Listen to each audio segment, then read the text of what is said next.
Well, we often talk about the dangers of distracted driving, and the law offices of Carter Mario have kicked off a campaign. It is called Stow Before You Go. The idea being, of course, to not use your cell phone at all while you're behind the wheel. Attorney Carter Mario and State Representative Stephen Dargan are joining us now to talk about some of their efforts. Good to see you, gentlemen.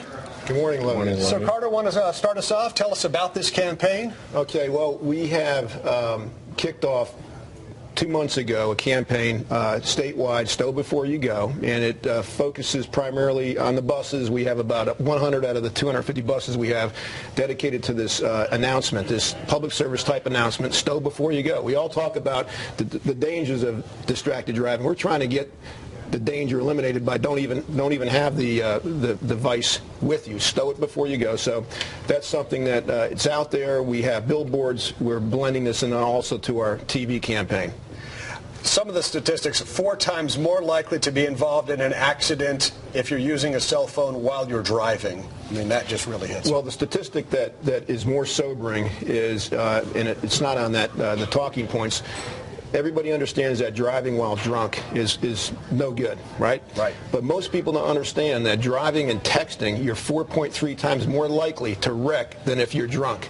That's the statistic that people don't get that yet, and we're hoping with the help of the legislature, with Steve here, that we can get more dialogue and more discussion, more traction, making this or criminalize distracted or texting while driving. So, State Representative, let's talk about that. We already know that it's against the law to text while you're driving. If you want to use your phone, it has to be a hands-free device, but people still do it all the time.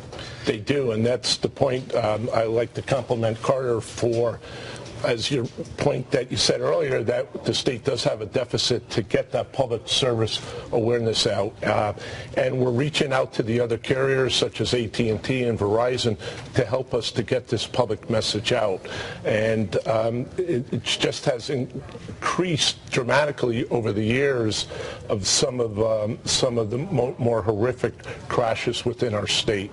What has to happen? Do the fines have to go up? Does there have to be more criminal types of repercussions? I think in a collaborative effort that we have to meet with our local law enforcement and state police and stakeholders in this, other elected officials, people that are in the industry, to see what we could come forward with, even this coming legislative year, to come forward with some sort of new legislation.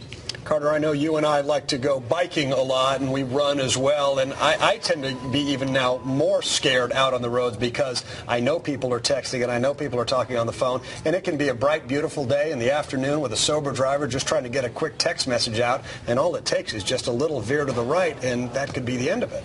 Yeah, so I think that to answer the question you just posed to Steve, I think until it hits home with the legislators or the people in power, it's really not going to get this critical, massive change. We're just not going to get there until people see it happen to themselves personally. Well, I was injured, or somebody in my family was killed because of a driver that was texting. We see this.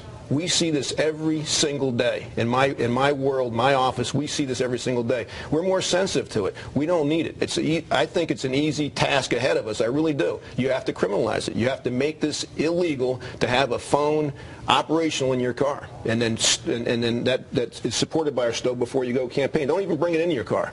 Put it somewhere else. Would it help if phone makers made something so that when you get to your car, some kind of a GPS device goes off and it shuts the phone down, and maybe it sends a text message to the caller or the person texting you, I'm driving, I'll get back to you when I get to the location, so it's kind of an easy fix that way? Carter and I were talking about that before we came on, that there is technology that's being developed in order to do this, and the technology is evolving on a monthly basis, and it's something that the industry is looking at, that there would be some sort of shut-off switch when your car starts up. Sure. State Representative Stephen Dargan, Carter Mario, good to see you, gentlemen. Thanks for your time. Appreciate it. Hopefully people will stop using their cell phones while they're driving.